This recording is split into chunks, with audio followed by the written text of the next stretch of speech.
घर में हर एक पहचान सिमट जाए, जब लूटने वाले चैन से हो और बस्ती बस्ती धूप उगे, जब काम तो ढूंढे हाथ मगर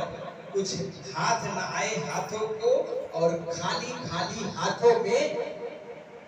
शमशीर थमाई जाने लगे। जब खाली खाली हाथों में यानी बेरोजगारों को नफरत फैलाने के लिए या तो लाठी डंडा या तो तलवार, शमशीर मतलब होता है तलवार,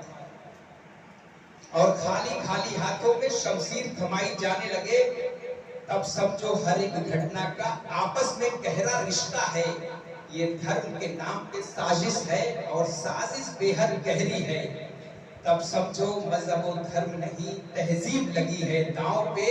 रंगों से भरे इस गुलशन की तकदीर लगी है गांव पे। गुट्ठों की हिफाजत वाजिब है, तहजीब के हर मैखाने की गुट्ठों की हिफाजत लाजिम है, हर जाम की